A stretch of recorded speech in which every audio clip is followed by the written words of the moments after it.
bienvenidos. Esto es Caracol Sostenible en Caracol Radio. Es nuestra alianza para hablar de sostenibilidad con la Universidad de Externado de Colombia y el profesor Gustavo Yepes. Profe, muy buenos días. ¿Cómo estamos? Gabriel, buenos días. Buenos días a todos nuestros oyentes.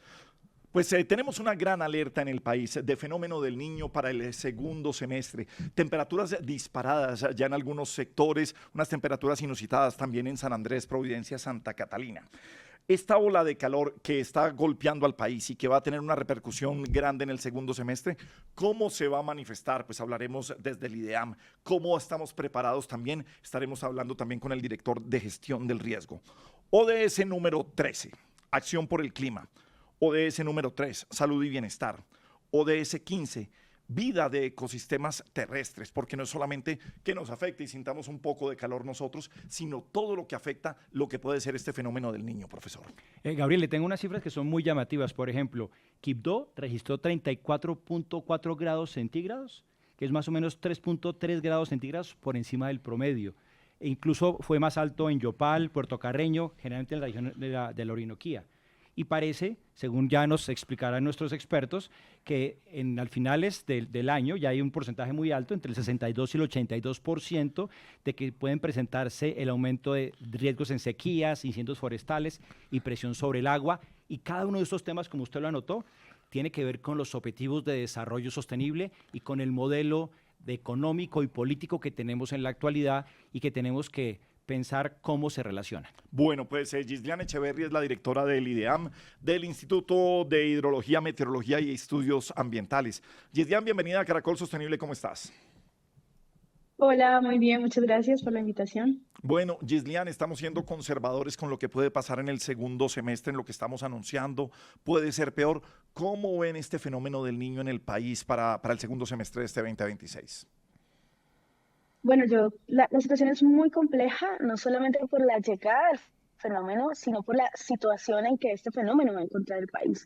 El viernes pasado, en una rueda de prensa junto con el director Carrillo y la ministra de Ambiente encargada Irene Vélez, anunciamos al país que ya venimos en un déficit acumulado de precipitaciones, es decir, regularmente entre marzo, abril y mayo tenemos una temporada de más lluvia en la mayoría de regiones del país, pues este año no ha llovido como debería haber llovido, así que se va acumulando ese déficit y eso va a tener un impacto hidrológico que se traduce en que las cuencas en este momento, si bien no están en una alerta crítica, sí están llegando con menos volumen del que debería a la temporada de menos lluvias, que es junio, julio, agosto, y sobre ese escenario deficitario, pues se va a instalar un fenómeno de Niño que va a exacerbar aún más estas condiciones de sequía. Bueno, también con nosotros está Carlos Carrillo, el director de la Unidad Nacional de Gestión para el Riesgo de Desastre. Carlos, director, bienvenido a Caracol Sostenible. Muchas gracias, Gabriel. Un saludo para usted, para sus compañeros y para todos los que nos ven, a la directora del INAM también un saludo. Estamos acá en la Plataforma Nacional para la Gestión del Riesgo de Desastres. Y pues bueno, este es uno de los puntos que trataremos en la agenda que vamos a tener. Yo creo, voy a hacer una pregunta tonta, pero ¿qué prefiere cuando se tiene que enfrentar a estas cosas que suceden en este país? ¿Temporada de lluvias, inundaciones o temporada de sequía, Carlos? ¿Cómo se mira aquí esto? ¿Y qué riesgos y qué desastres puede tener la temporada de sequías? Pues Gabriel, si usted me pregunta qué preferiría, yo le podría decir que preferiría ser cónsul en Bora Bora. Porque es un lugar donde no hay posibilidad de escoger porque nada es menos, una cosa no es menos grave que la otra. Entonces, cuando tenemos mucha agua es grave, pero cuando tenemos poca agua también es grave. Y si llueve hay problemas, y si no llueve también, y si hay terremotos también, y los volcanes y los tsunamis. Y pues bueno, en estos 2 años lo único que ha faltado es el riesgo de meteoritos, pero de resto hemos tenido todos. Y el tema que nos atañe del fenómeno del Niño pues es muy serio porque como lo explicaba la directora, se encuentra el país ya en una vulnerabilidad mayor, ¿cierto? Entonces esto también implica un desafío mayor para las instituciones y por supuesto para la Unidad Nacional para la Gestión del Riesgo, que es la cabeza del sistema y la que tiene que dar los lineamientos para que los gobiernos departamentales y municipales pues puedan tomar sus decisiones informadas. Gislian, los ecosistemas vienen conectados y las regiones del país vienen conectadas. No significa que algo que pase en La Guajira o que pase al sur del país va a afectar otras zonas. ¿Cómo ven ustedes cuáles van a ser las zonas más afectadas o históricamente cuando tenemos época de sequía, qué es lo que más se afecta en el país? Pues es que mira, todo es muy relativo. Digamos, la amenaza o el clima, empezamos por el clima es diferencial. Claramente en el país llueve diferente en cada región. No es lo mismo lo que llueve en Choró, en Chocó, que lo que llueve en Riohacha o en la Alta Guajira. Pero también las vulnerabilidades. Lo que podemos decir en primera instancia es que el Estudio Nacional del Agua, en su última versión, ha revelado que son más de 220 municipios con riesgo de desabastecimiento en una época seca, que la oferta hídrica puede disminuir hasta casi el 60% en todo el país. Y también recordemos, eso es en temas de abastecimiento de acueducto, por supuesto, cada municipio depende de una fuente, pero en general, si los grandes ríos, los grandes caudales como el del Cauca, el Magdalena, se ven afectados en su totalidad, pues eso afecta todo el país. Pero además, por ejemplo, tenemos un sistema de energía interconectado, entonces lo que ocurra en un embalse, pues también altera de alguna manera todo el sistema. Entonces, en general, el país se ve afectado y las regiones que usualmente se ven más afectadas por esta amenaza climática, es decir, que aumenta más sus temperaturas y disminuye las precipitaciones, pues son la región andina y la región Caribe y la región Pacífica. Y esto no significa que pase lo mismo, es decir, que yo en Chocó vaya a dejar de llover, sino que llueve menos de lo que usualmente llueve y por supuesto, como usted lo decía, esto afecta al equilibrio ecosistémico, natural y por supuesto de servicios en estas regiones, pero en general en todo el país. La Amazonía y la Orinoquía no se ven tan afectadas por el fenómeno del niño, pero hay otros fenómenos que también van alterando ese equilibrio de estas regiones, en especial en este marco de crisis climática en el que estamos en el planeta. Doctora Ghislaine, ¿por qué no nos cuenta un poco qué es lo que está pasando en este momento? ¿Por qué en algunas regiones hemos sentido tanto calor? ¿Qué está pasando con eso que se conoce ahora como esas olas de calor que estamos atravesando en algunas regiones del país? ¿Y esto ya es fenómeno del niño? Gisnén, también le pregunto. No necesariamente. Varias cosas. Lo primero que el primer mensaje para todo el país es que el país, así como es diverso en flora y fauna, es diverso en clima. Es decir, cada región del país tiene un comportamiento de lluvias diferente. La región andina, la región Caribe tiene dos temporadas de más lluvia, dos temporadas de menos lluvia. La región Pacífica y la Amazonía solo hay un pico de lluvias en el año. ¿Y esto a qué se debe? A que son diferentes fenómenos meteorológicos, diferentes sistemas que interactúan y van marcando esta diferencia de las temporadas. ¿Qué pasa en el Caribe? Específicamente está en este momento en la temporada de más lluvia, o al menos parte del Caribe, pero también está en un momento que es el inicio de la temporada de ciclones. La temporada de ciclones se da todos los años y va desde el 1 de junio hasta el 30 de noviembre. Cada año tiene un comportamiento diferente, pero usualmente antes de la temporada se suelen establecer sistemas que secan un poco, que disminuyen un poco las precipitaciones y aumentan las temperaturas. Es decir, como fenómenos meteorológicos es normal, lo que es absolutamente inusual es la intensidad con la que se está presentando el fenómeno. Es decir, hemos alcanzado récords de temperatura en el Caribe, eso significa que hemos alcanzado temperaturas que nunca antes habíamos registrado desde las estaciones, desde el monitoreo que hace el IDEAM, pero además con unos gaps muy grandes, o sea, no es que superamos el récord por 0.5 por un grado, hemos superado récords hasta por 4 grados Celsius, eso es mucho en una escala de temperatura. Entonces, lo que es absolutamente inusual son estos récords y esto se debe al marco de la crisis climática en la que estamos. El hecho de que el planeta tenga una temperatura media cada vez más alta hace que estos eventos extremos cada vez se intensifiquen y sean más frecuentes. Entonces, más allá del fenómeno del niño, es el marco de la crisis climática. Pero además, en este contexto sí se va a instalar un fenómeno del niño. También por eso elevamos las alertas. Vea usted, don Carlos Carrillo, que como decía cónsul en Bora Bora, y usted cumple un papel muy importante y lo ha hecho muy bien en gestión de riesgo. Entonces, al fenómeno del niño le sumamos la temporada de ciclones y huracanes en el Caribe. Carlos, ¿cómo se prepara el país? O sea, anticiparnos a lo que pueden ser las tragedias invernales o de sequía. ¿En qué piensa hoy el gobierno nacional desde gestión del riesgo? Bueno, la manera de anticiparse es primero conocer el riesgo y para eso se necesita hacer inversiones cada vez más importantes en esa rama. La gestión del riesgo en Colombia tiene tres procesos misionales: el conocimiento, la reducción y el manejo. El manejo es vaya usted a tienda cuando ya pasó, la reducción es la mitigación del riesgo y el conocimiento pues es la ciencia. Yo desde que estoy aquí en la dirección, pues he cambiado los rubros de inversión significativamente para enfocarlos en conocimiento del riesgo. Eso, por ejemplo, nos ha permitido conseguir desarrollos importantes como estas boyas.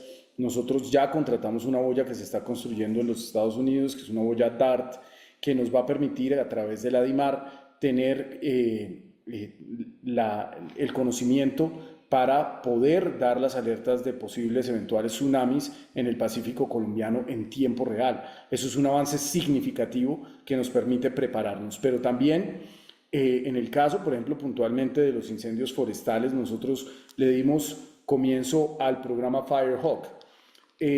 Yo creo que todos hemos visto cuando se da el incendio que llega un helicóptero con un balde colgando, el Bambi Bucket. Esos baldes tienen una capacidad limitada.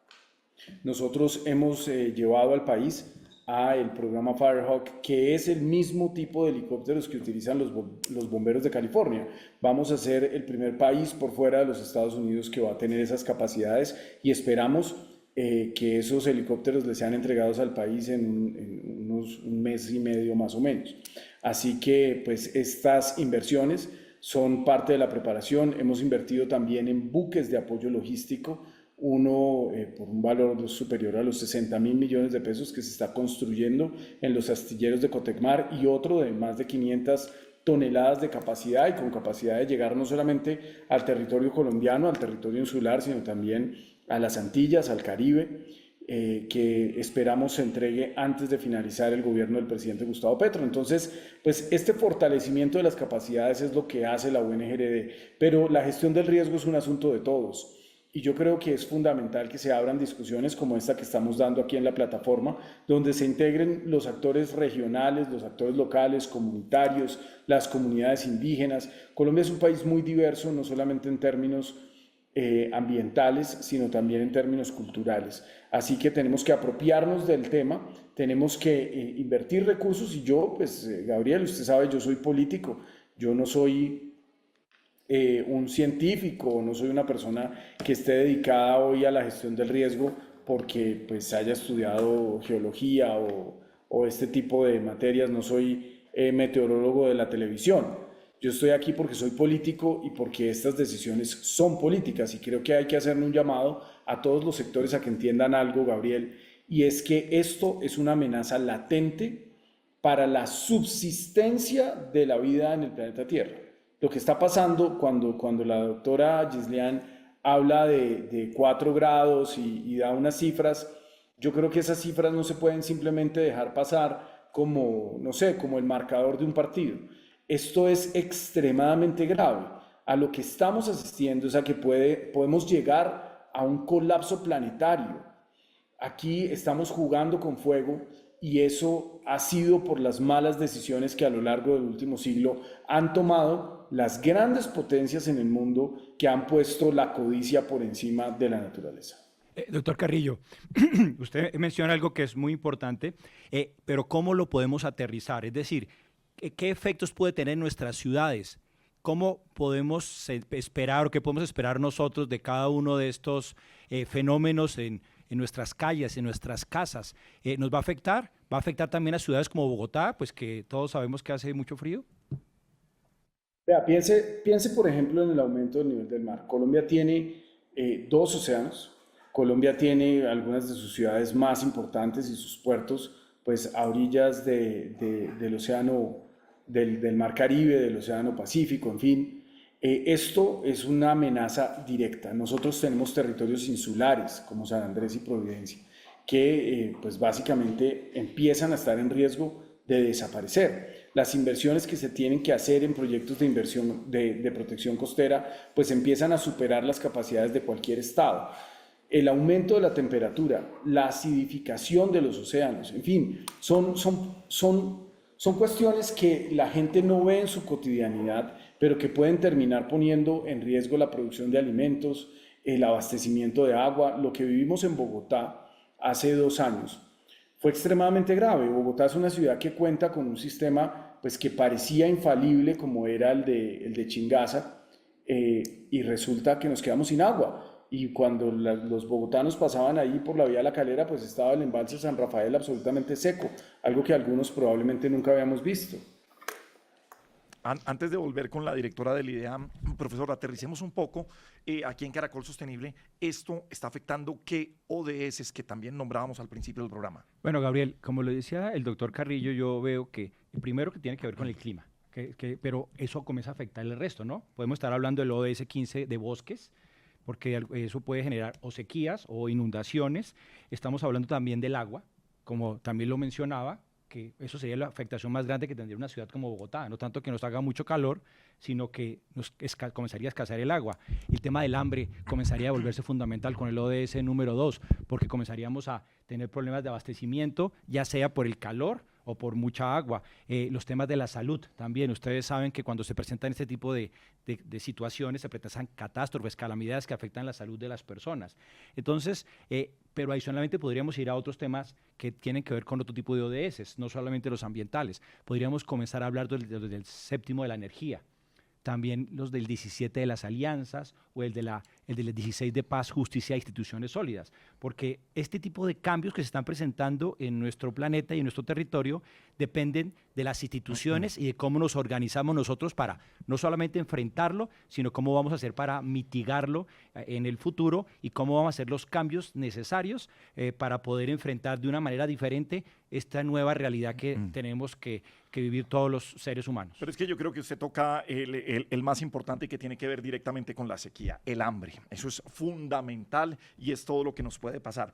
Quería preguntarle a la directora del IDEAM, sin ser experto, y, por supuesto, mientras en el hemisferio norte están en verano, en el hemisferio sur están en invierno, ¿qué tanto nos dijo lo que puede ser el verano del hemisferio sur para lo que viene para el segundo semestre? ¿Tienen que ver, hay alguna relación de lo que es el fenómeno del Niño, o son dos hemisferios totalmente diferentes en cómo se comportan frente a esto?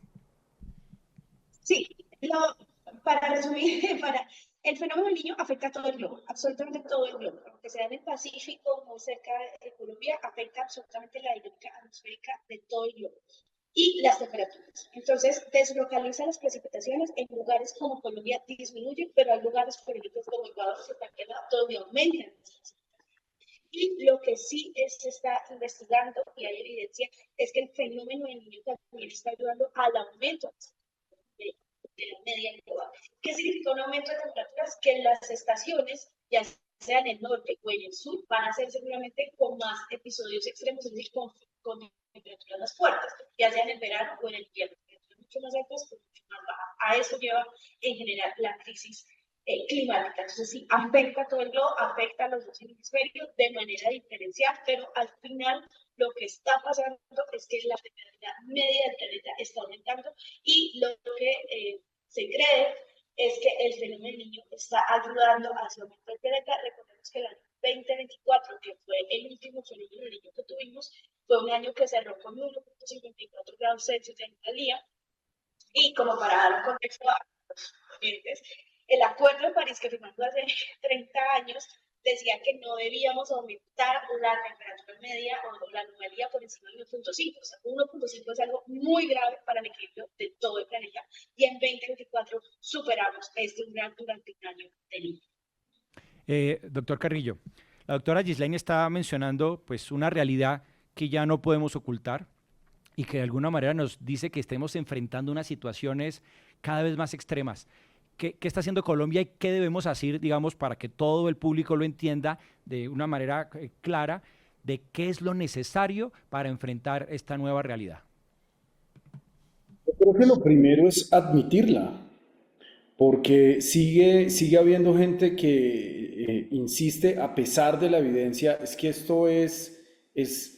estamos en este momento hablando de esto no porque haya otra opción distinta. Hay un 82% de posibilidades de que este fenómeno del Niño se dé. Hemos visto ya en años anteriores lo que está sucediendo. Vimos las lluvias completamente atípicas en los meses más secos en Colombia durante este año. Hemos visto la categoría de los huracanes como Melissa, que pues es la primera vez que un huracán categoría 5 golpea Jamaica. Esto es innegable y creo que lo primero es admitirlo, pero también yo creo que aquí debe construirse un consenso entre las fuerzas políticas de la nación. Ahorita que estamos en campaña, pues que estamos a menos ya de 2 semanas de que los colombianos vayan a las urnas, usted ve que pues en general todos los candidatos pues un poco se dedican a hablar de otras cosas. Y yo no he escuchado a nadie hablando de propuestas concretas sobre cuál es el futuro del Sistema Nacional de Gestión del Riesgo.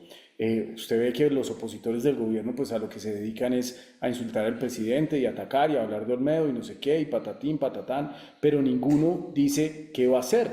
Ninguno se compromete, por ejemplo, a buscar o a promover en el Congreso que hubiera una inversión inflexible de rentas dedicadas a la gestión del riesgo, que el Fondo Nacional de Gestión del Riesgo recuperara su liquidez o que hubiera un porcentaje del PIB dedicado a la adaptación al cambio climático o que avanzáramos con una reforma estructural al sistema para crear un sector de adaptación al cambio climático. Yo siento que la mayoría, tanto en la opinión pública como en la clase política, creen que esto es mentira. Aquí a lo que asistimos, vea, los baby boomers tenían el gran temor de la bomba atómica, ¿cierto? Lo que pasó después de la Segunda Guerra Mundial es que el mundo básicamente vivía en una permanente tensión de que las dos potencias hegemónicas comenzaran una guerra nuclear y destruyeran la vida en el planeta. Hoy tenemos una amenaza distinta que es la crisis climática, pero que no es muy distinta.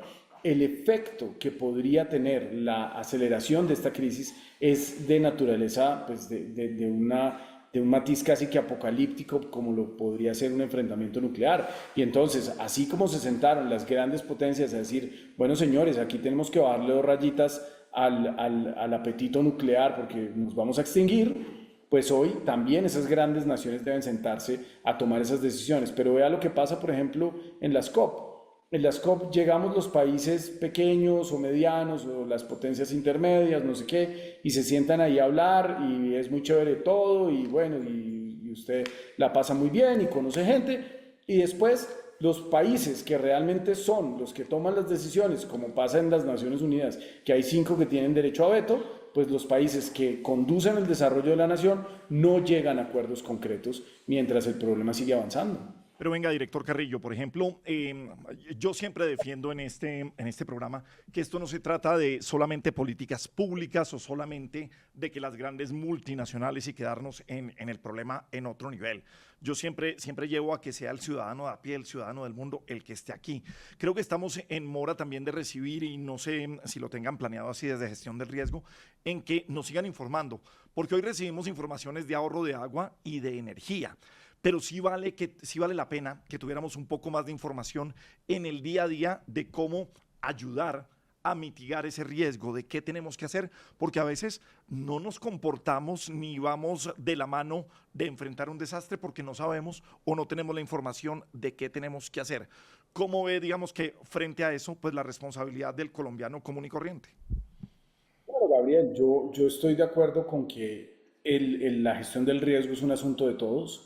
Nosotros, parte de nuestro esfuerzo comunicacional en la UNGRD y en todo el Sistema Nacional de Gestión del Riesgo, pues es hacerle entender a la gente que tiene que estar preparada. Nosotros también, por supuesto, que promovemos el ahorro de agua y de energía. Lo que pasa es que ya las decisiones las toma, recuerde, los gobiernos locales. En Colombia, los gobiernos locales tienen una gran autonomía para tomar decisiones. No puede el gobierno nacional llegar a imponerle, por ejemplo, usted recordará, en Bogotá la decisión del racionamiento la toma el alcalde, las decisiones operativas sobre lo que pase con el Chingaza, en fin, con la planta de Tibitoc, con lo demás, las toma el gobierno local. El Grupo de Energía Bogotá, pues lo controla Bogotá, las empresas públicas de Medellín, pues tiene unos actores en donde el gobierno nacional no es el que toma las decisiones. Pero yo quiero decir algo, Gabriel, y es que yo entiendo lo que usted nos está diciendo en este momento, y es que cada uno de los ciudadanos, cada uno de los seres humanos, pues debe apuntar a reducir eso.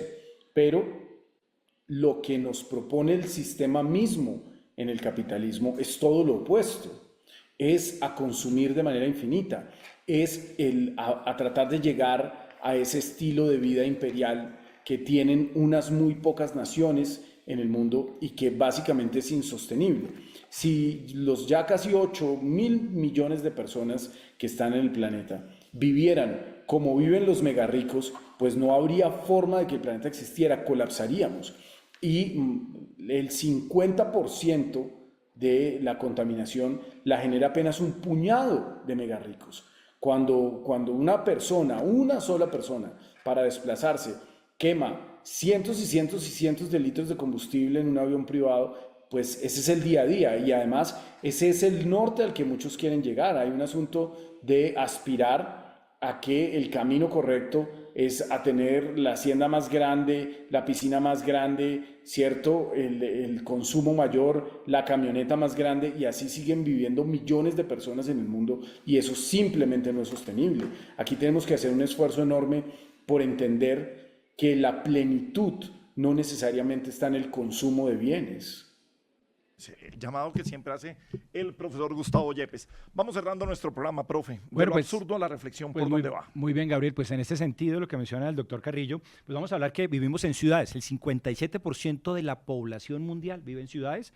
Se espera que llegue más o menos al 68% en 2050. Estas ciudades pues nos permiten vivir más cómodamente, más tranquilos, tenemos carreteras, pero todo ese tipo de condiciones tan favorables para los seres humanos generan mucho calentamiento global.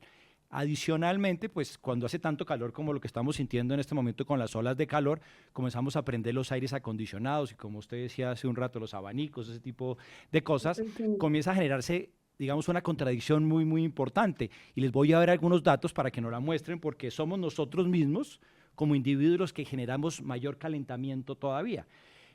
Por ejemplo, las ciudades pueden estar entre 1 y 3 grados, ser más calientes que los alrededores rurales. Incluso hay extremos que llegan hasta 12 grados centígrados. El uso intensivo del aire acondicionado expulsa calor a las calles, aumentando la temperatura, especialmente en algo que llaman que son cañones urbanos, que son como calles estrechas, rodeadas de edificios muy altos y llenos pues, de aires acondicionados.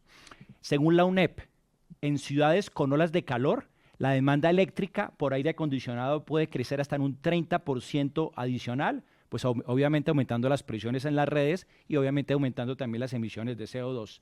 Y según la Organización Mundial de la Salud, el exceso de calor urbano incrementa riesgos mortales por golpes de calor, enfermedades cardiovasculares y especialmente pues, en las poblaciones vulnerables. Entonces, como ustedes se dan cuenta, hay una contradicción muy, muy fuerte. Entre más queremos enfriarnos, más nos estamos calentando. Entonces, si las ciudades siguen construyéndose, y no estamos en contra del cemento, como lo hemos mencionado en muchas oportunidades, sino en el abuso de ciertos materiales, necesitamos más árboles, necesitamos más humedad, necesitamos más sombra, necesitamos pensar en un futuro diferente para que no necesitemos hacerlo. Yo creo que el desafío tiene que ver ahora es si no solo necesitamos enfriar edificios con tecnología, con aires acondicionados, sino tenemos que comenzar a pensar en construir ciudades para los nuevos retos que enfrenta la humanidad. Bueno, pues nada, agradecerle a Carlos Carrillo, director de la Unidad Nacional de Gestión del Riesgo de Desastres, y a Yeslian Echeverry, la directora del IDEAM. Mil gracias por acompañarnos aquí en Caracol Sostenible y, por supuesto, nuestro programa siempre de vehículo para dar todos los mensajes en caso de que tengamos riesgos y todo lo que tengamos que informar. Mil gracias, Yeslian, de nuevo. Muchas gracias a ustedes por la información. Solamente un mensaje final muy importante, y es que es importante que la ciudadanía también consulte la información oficial, porque en el marco de estas coyunturas siempre hay muchos fake news, hay mucha desinformación, y eso puede llevar al pánico o acciones erradas. Entonces, las fuentes oficiales, el IDEAM y la Unidad Nacional, es muy importante consultarlas directamente. Director Carrillo, un abrazo y mil gracias por acompañarnos. Y lo mismo, Gabriel, insistir en esa consulta de fuentes oficiales. Yo soy menos diplomático que la directora. No le crean a Max Enríquez que nunca le ha pegado a nada. Eso todo el país lo sabe, pero sí hace mucho ruido en Twitter. Y pues también invitarlos a que sigan el desarrollo de esta plataforma. Aquí para los medios de comunicación pues tenemos todo dispuesto para que nos acompañen, para que nos ayuden a amplificar este mensaje. Aquí en esta plataforma se van a tomar decisiones sobre cuál va a ser la postura del país en el futuro, de cuando pase el marco de Sendai, cuando pasemos el 2030, y es un ejercicio muy importante el que venimos haciendo con expertos internacionales. Vamos a anunciar el nacimiento finalmente del Sistema Nacional de Información de Gestión del Riesgo, que es un paso muy importante, entre otras muchas cosas, y hacer un llamado urgente a los gobernadores a que se preparen para este fenómeno del Niño que viene con bastante inclemencia por todo lo que parece indicar. Ven, mejor dicho, hagamos la cuña completa. ¿Dónde puedo consultar la plataforma? ¿Cómo accedo a ella, Carlos? La plataforma en este momento está sesionando. Nosotros estamos aquí en Bogotá, estamos en el centro de eventos G12, en la 30 con Américas.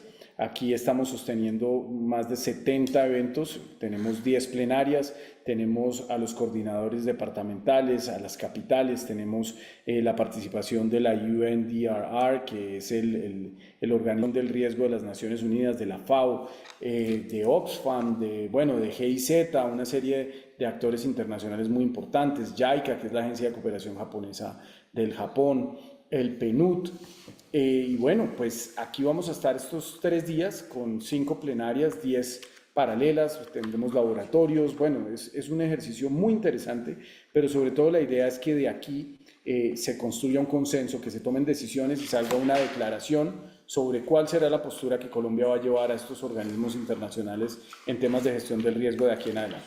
Bien, pues en nuestra alianza con la Universidad Externado de Colombia, el profesor Gustavo Yepes y Gabriel de las Casas en Caracol Sostenible.